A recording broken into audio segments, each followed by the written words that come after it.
I'm so pleased to be here with the infamous and someone that I truly love in my heart and my soul. I've had the opportunity to meet you as well as to fellowship with you, and it's really a pleasure to be here with Las Vegas Black Image Magazine to have you be a part of our publication so we can share just your vast portfolio of experiences that has brought us now to where we are. But you were the president of Spelman College. Yes. From 97 to 2002. Right. Okay.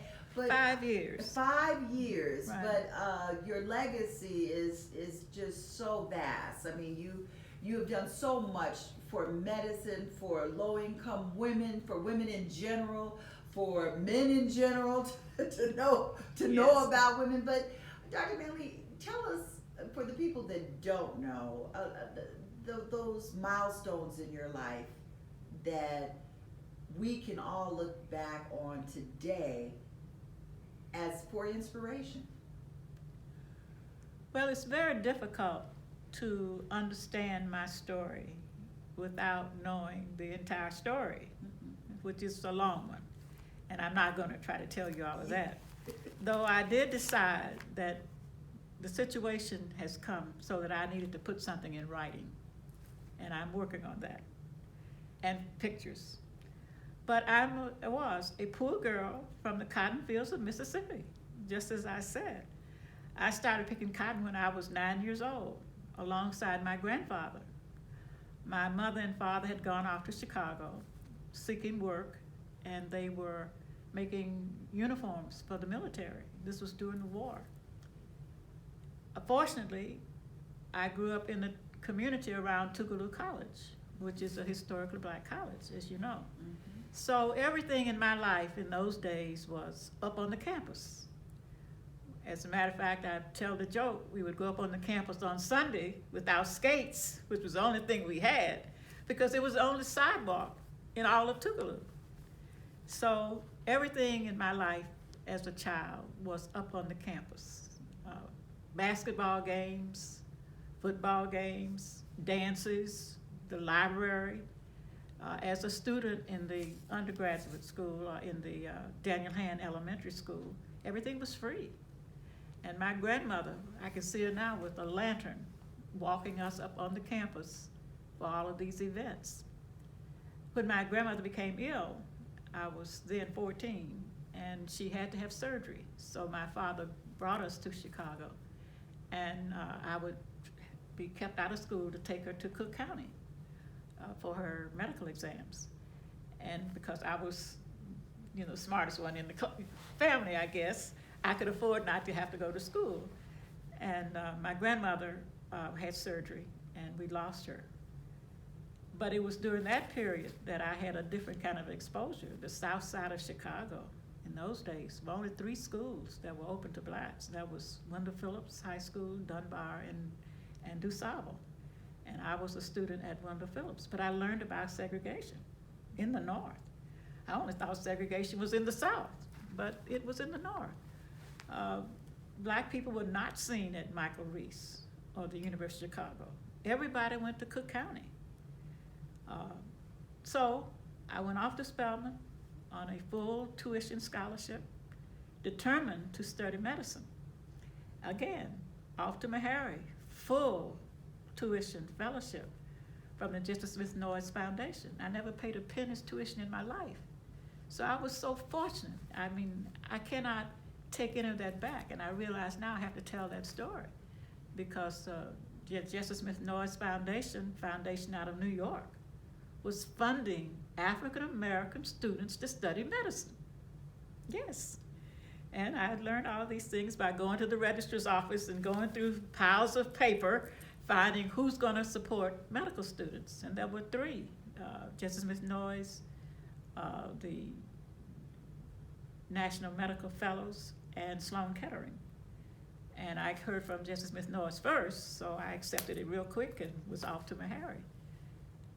When I finished Meharry, that was sort of an awakening period to now, what are you going to do now?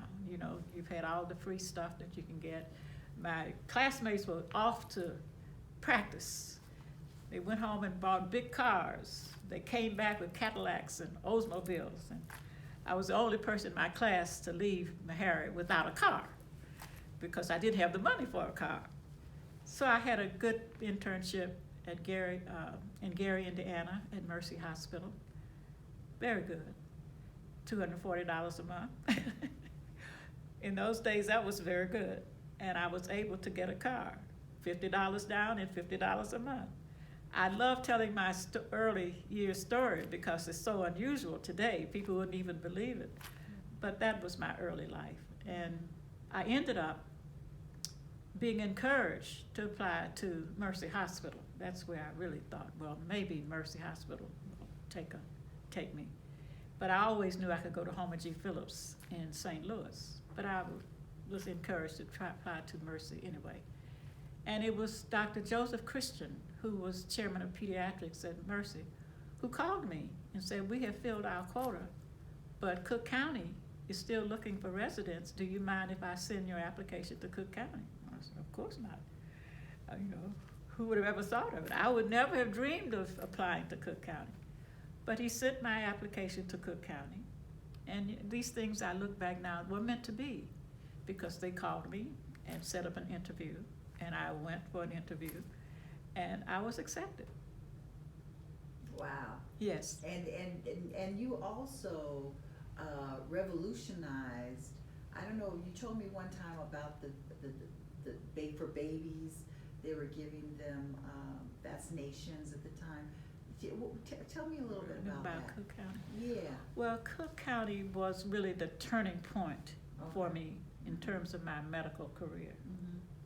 I was the first black intern resident taken at Cook County for a residency. I was the first black woman. So here I am at Cook County, all of 27 years old. And all around me are graduates from white upper class schools. Mm-hmm. Northwestern, University of Illinois, Loyola, University of Chicago, mm-hmm. and abroad. Mm-hmm. Portugal, Mexico, Ethiopia. These were my contemporaries. I'd been at county 9 months, and I got a call one day to come to a staff meeting.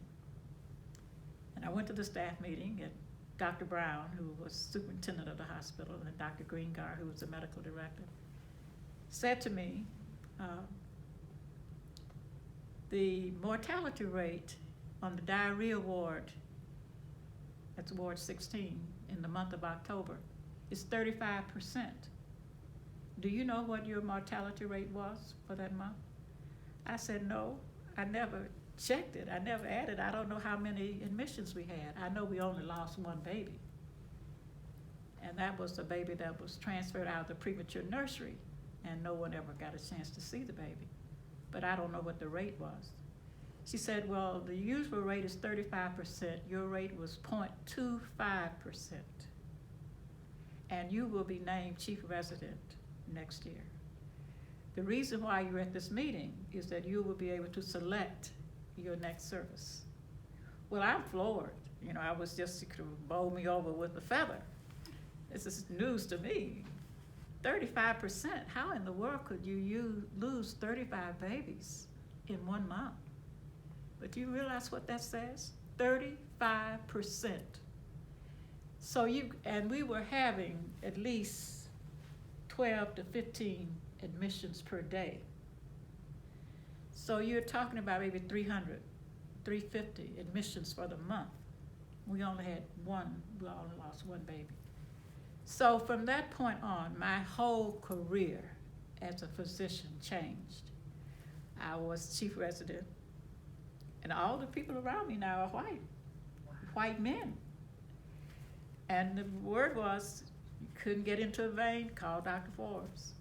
Couldn't figure out the diagnosis, call Dr. Forbes. Just overwhelming. It was just too much. And that's really was my first encounter with politics. I explained that to someone. I didn't know it, but I learned. As a chief resident in Cook County, one of our major components was the mayor's office. So when Mayor Daley wanted something done or needed some chore or needed some children examined for camp, he called the chief resident of Cook County. So I learned about the mingling and the mixing of medicine and politics. That was a good experience for me, as I would learn later on. Yes. Yes, because you Yes. became our U.S. Attorney General Yes. under the Clinton administration, and tell us a little bit about that. Well,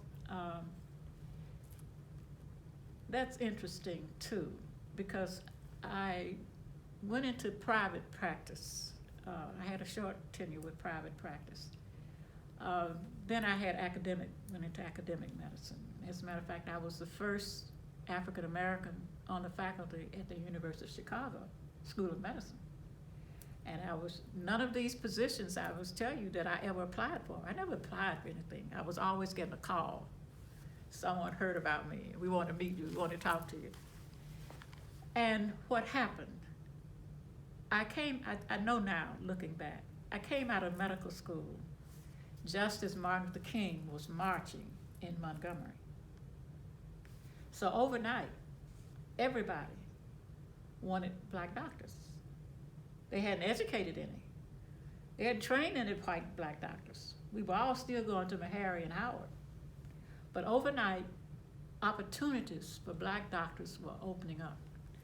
Well, it just so happened, I wasn't married, I didn't have children, and most of my classmates, did. They were married, they had children, they were in practice. And so when they wanted to do something and they wanted a black physician to test this or that, I would most likely get a call. And that was one of the things, looking back, I realized influenced my career.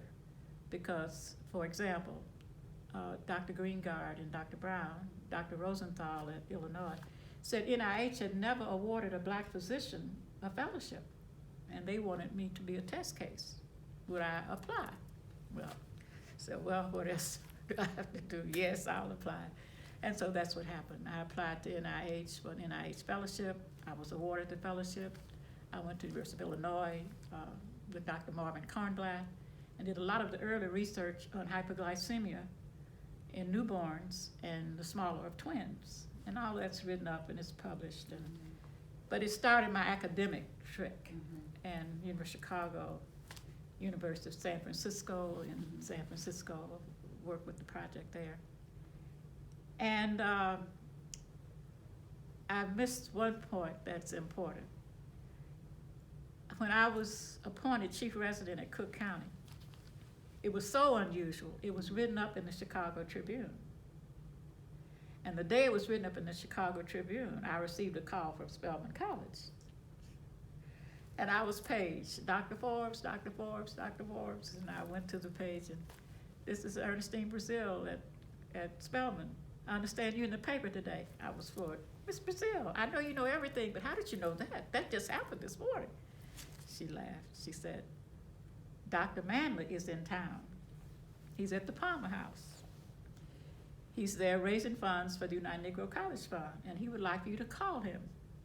So, I was very excited, very happy, called Dr. Manley. He came over, and I was showing him all over county, the x-ray, radiology, the children's wards, everything that I was in charge of. And of course, he was so proud. And Dr. Greengard, I remember saying, just send us some more like Dr. Forbes. But that started my reconnection to Spelman, and that's why I mentioned that, because it was after that he asked me to come on the board of trustees, and that reconnected me to Spelman. So I've got two things. I got a medical career going, but I'm now reconnected to Spelman. And of course, you know what that meant. You've got to do something about the sciences. You got to do something about, getting more women in the sciences, improving the curriculum, biochemistry and calculus, the things that we need. Right. And he listened. I won't say he did everything, but at least I was able to influence. And so that parlayed, so then the President Clinton and people were appointed. No, it wasn't Clinton. No, it wasn't Clinton. Okay. What happened, This is in the write-up. Okay. A Congress passed legislation. It was called the Genetic Diseases Act. And this is something that's probably not very well known. The Genetic Diseases Act named 9 genetic diseases that should be covered by this $16 million that they had appropriated. Mm-hmm. And one of the diseases was sickle cell anemia. Well, the sickle cell people, as you know, were all black. They were marching the streets in Washington saying, "You're not gonna leave us out." And they already had some money that they wanted to keep. So they needed someone who could, stem the tide. Oh, okay. Could calm the waters. Yes. Could stop the fire from burning. Mm-hmm. Now, I didn't know all of this, Wow. but I was then on the faculty at Emory, because by then I had married Albert, and I was back in Atlanta working at Emory. I was on the faculty at Emory. I had joint appointments at Emory in OBGYN and in pediatrics. So I got this call from Washington. We would like to talk to you. But that's what I'm saying. Once you're I was no longer in practice. I wasn't tired. So I had been at the University of Chicago, I had been in San Francisco, here I was now at Emory in Atlanta. And fortunately, Albert was getting near retirement.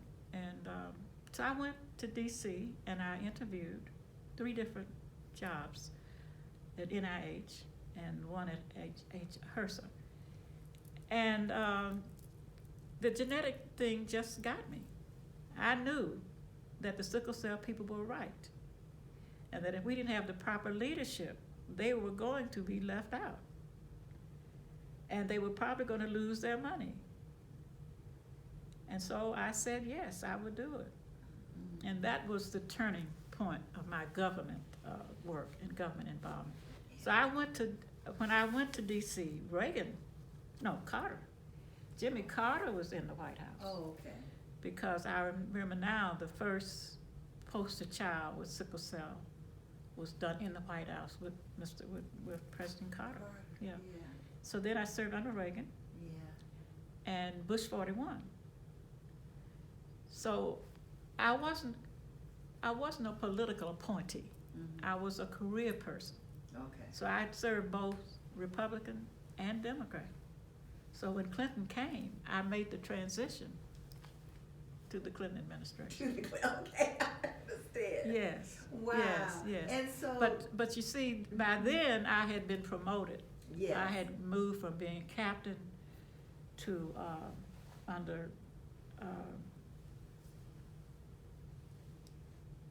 Surgeon General. Mm-hmm. I had been made 1-star rear admiral. Mm-hmm.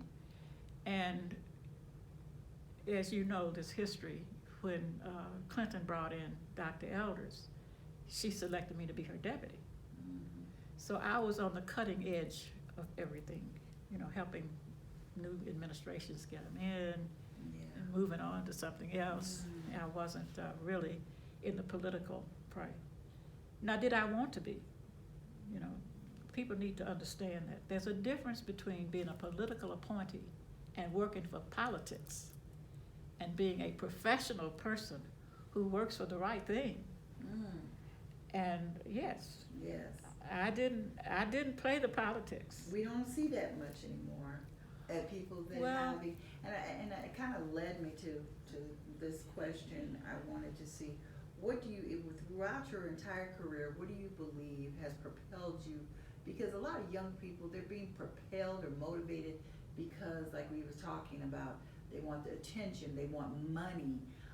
But even when we look back at when you were growing up with your grandmother with the lantern and walking you to the activities, you have such a deep-rooted passion or just a characteristics where we know that it wasn't about the money, like when you said it's sickle cell. It was stemmed from something else. You can say that 100 times over. Yeah. All right. I can only answer questions now when I look back. Okay. And no, I am fortunate. Yeah. God made me who I am, Mm-hmm. and what I am, and how I am. Mm-hmm. I don't even say I don't care about money, but money was never my motivating factor. Right. It was never the thing that propelled me. I want to make a decent salary. I don't want to be poor. Yes. So So people called you. That was it. You never. Well, that's people true. called you, and they called you. So that magnificence of you, I think, just spilled over when you excelled in that area. Somebody told, or the paper, Exactly. and you didn't know, and then it went into another area. Exactly. And then it went into another area. Exactly. And then and it's still going right. today. And it was never me. It was Yeah. always somebody tipping them off. Yeah. You need to talk to someone. Like an environment of excellence. You need to talk to her. Yeah. You need to see if you can get her. Yes, that was the story of my career. And that's remarkable. And I look back. Mhm. Let's say I was moving so fast then. I didn't have time to think about it. Yeah. Now that I'm retired, I didn't have time to How think. did I said, Lord, have mercy. It's so much. Yes, I was just blessed beyond imagination. Yeah. And I know that it was God's doing. He directed my path. Mhm. I never applied for a job. I always had full tuition coverage. I always had people after me to do things, and if there was a problem, somebody's about to lose their grant, someone's being shut out of their program, Audrey, you go. I was always on the road. I was telling someone recently, I have been in every state in the United States except two. That's Idaho and Oregon. I said, well, they must not have had any problems. I've been on every continent except two, and that's Australia and the North Pole. But people like Senator Inouye from Honolulu would call me. I want you to go to Honolulu and check on our public housing. They're having problems down there, and I don't understand what's going on. That's the kinds of calls I would get to go. And I would go. Do a evaluation, do a written report, come back and report to him, and this is what we need to do. And if the program needed money, or they needed to change leadership, or they didn't know what they were doing, and they needed to close it up, I never had any trouble telling them the truth. This is the problem. Yeah. And we can't fix this with this situation the way it is. So that was a lot of, again, was politics. Someone had gotten a grant because of the buddy that they knew, but they didn't know what they were doing. Well, you can't do medicine that way. You can't run programs that way. You can't run people's lives that way. You either know what you're doing, and you can take care of business, and you hire the right kind of people, or you need to close up your door. And the government shouldn't be supporting you. But you see, no one I wasn't a political appointee. That's right. You're a God appointed. Well, Now, what about, this is my final question, being a Spelman College graduate myself, what is your hope as we look down the road, project, and we see so much unraveling of our society morally? What is your hope for Spelman and the women that come out of Spelman as you look down the road and project the impact? Well, I have been away from Spelman now for a good almost 20 years, good 12 plus. And I went back for President Campbell's inauguration. And I think Spelman made good decisions in presidential leadership after I left, both with Dr. Gisetta? No, it will come to me. Yeah. But the president who followed me, Oh, and then Dr. Cole. Dr. Stewart?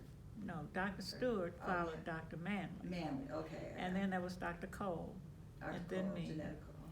Then start with the T, Trey. But anyway, at that time, when I went back, let's talk about that, because that was a turning point. When I went back, I determined that we were at a crucial turning point. We needed the science building, that's true. Tapley Hall was more than 100 years old. But there were other buildings on campus that were in a serious state of disrepair that need to either be demolished or renovated. So we started a campaign of renovation for the campus, which the president who followed me continued. There was renovation of McVicker, renovation and restoration of Packard, of Rockefeller, of Tapley. Yeah. No, Tapley. Okay, No, Tapley. we were dealing, not dormitories, we were Okay. dealing with the academic structure Okay, of the gotcha. campus. Because people could live off campus, That's but right. you can't teach off campus. You can't teach All right. us. So the focus was the renovation and restoration of the campus academic structure. And most critically of all was Sisters Chapel. Now, I don't know how you're gonna use this, but if I had to talk about anything, it would be that. Okay. If anything stays on my mind now, it is Sisters Chapel. I tried to tell people then, as I do now, we don't have a football team or a basketball team or rugby or track or any of those things. The thing that holds Spelman women together is Sisters Chapel. That's right. It's the memories that you leave Spelman with of what you heard and saw in Sisters Chapel that reinforces you and gives you strength and a backbone. And when I got back and saw the state of Sisters Chapel, I was about to cry. I was so upset.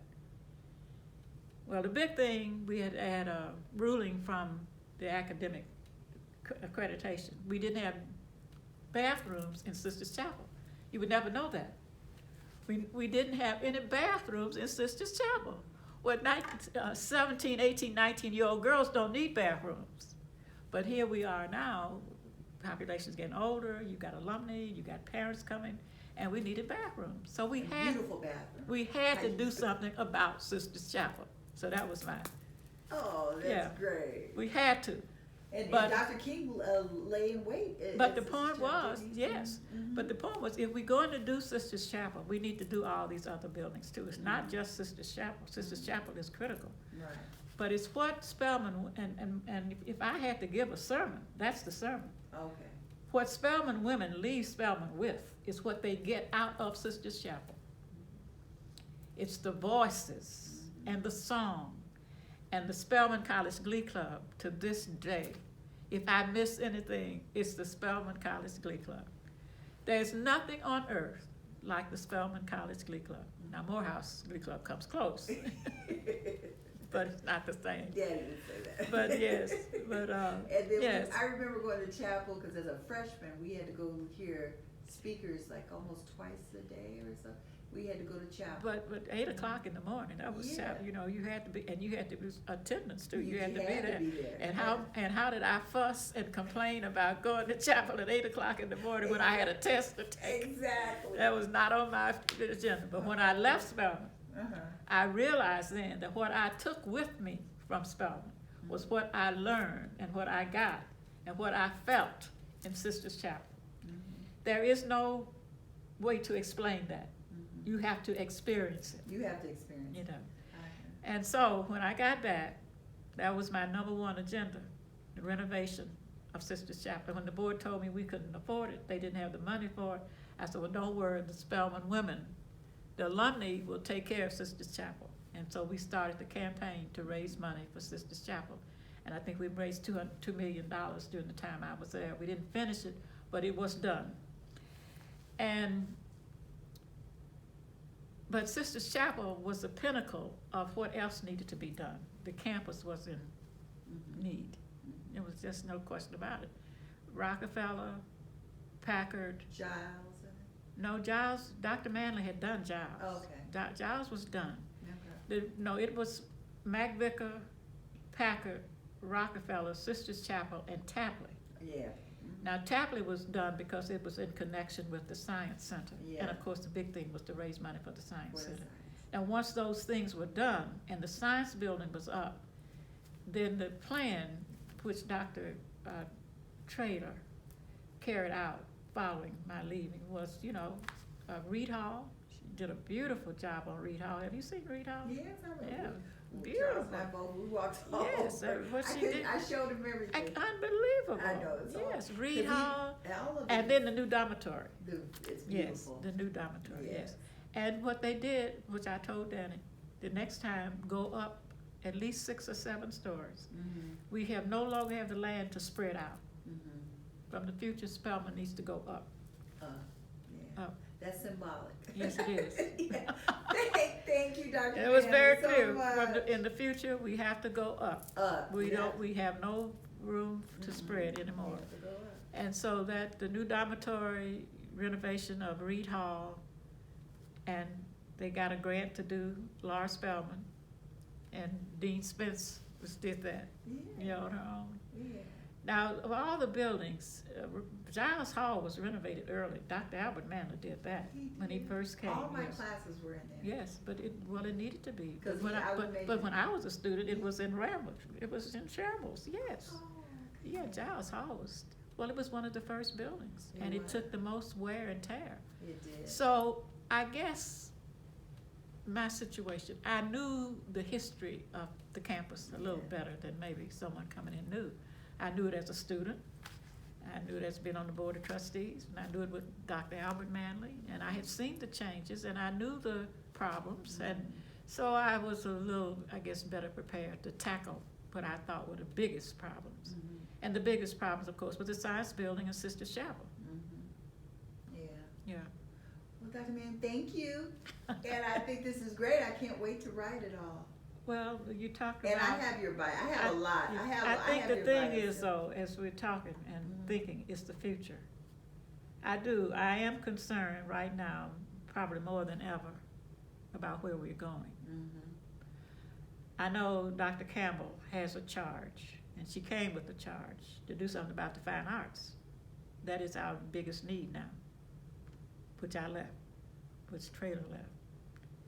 Fine arts, we've outgrown Rockefeller. Mhm. We got drama and dance, and everything is in there. And she's trying to raise money, but that's hard. People didn't realize it. I knew what I was doing. Raising money for the sciences was easy. People were calling me, Mhm. said, how can we help you? Okay. Yes. People in NIH and NSF, Yeah. they were looking for places to put money Mhm. where they knew it was gonna be used right. Mhm. And to get black women in science and medicine, oh my gracious, yes. Okay. So it was not nearly the challenge that one might have thought, but it was me. Mhm. And they knew me. They knew my history. They knew where I came from. So they weren't worried about investing. And You understand the difference? Yeah. So I was getting calls Yeah. from DC. What can we do to help you? Yeah. I said, well, come visit. I want you to come and see what the problem is. And so they were tracking in, this is what we need. Mhm. And they were generous. I give them a lot of credit. NIH, NSF, Wow. yeah. That's big. Well, a lot of them, I had been their boss. Remember that So that now. was See, an easy call. you see, what you don't understand about my position, I said, I wasn't a political appointee. Yeah. I was the deputy surgeon general. That's a number 2 position, Mm. next to the surgeon general. Oh, okay. It is a career position. Okay. It is usually not filled by a political person. Mm. So as a deputy surgeon general, you see that chart over there? There are 8 agencies under the surgeon general. Oh, okay. NIH, Okay. CDC, Uh-huh. FDA, HRSA. All of those agencies report to the Surgeon General's office. Yeah. They have their one-on-one meeting every 2 weeks with the Surgeon General, and I'm sitting there as the Deputy Surgeon General. And when the Surgeon General isn't available, they're reporting to me. To you, okay. That's why people have to understand the value in not being political. Yes. I was not a political appointee. Yeah. Yeah. I was promoted through the ranks Mm-hmm. from captain to Rear Admiral 1 to Rear Admiral 2. Right. And everybody knew me. That's right. Great. It was that excellence. That their grades came from me. Yeah. The evaluation for their bonuses came from me. You. Yes, Yeah, all of that. okay. You have to know how the government works. Yeah. And I would never have known if I hadn't been recruited to the government. Damn. You know, you got bonuses at the Yeah. year end. You're gonna get a 10% or 15% or no percent. Wow. It depends on how you're doing and whether Yeah. you're doing your job and whether you're reporting. Mm-hmm.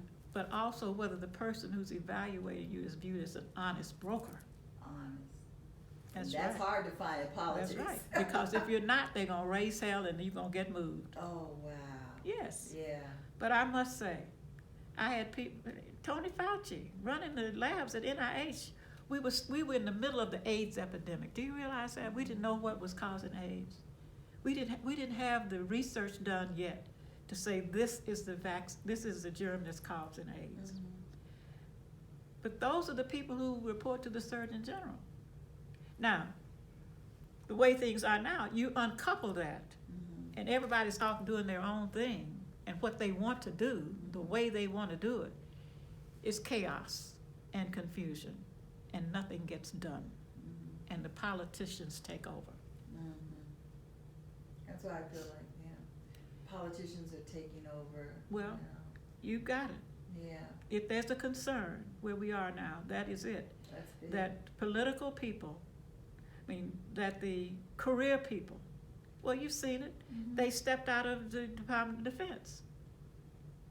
The Director of Defense says, I can't deal with this, I'm gonna have to step down. Step down. But when you get career people start leaving, then the politicians take over. The politicians have no loyalty No. to the core function of government. No. They have loyalty to the politician. To the politicians, right?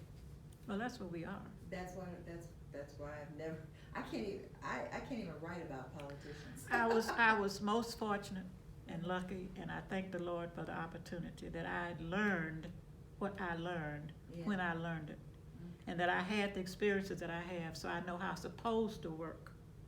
And I know when it's working, and I know when it's not working. Mhm.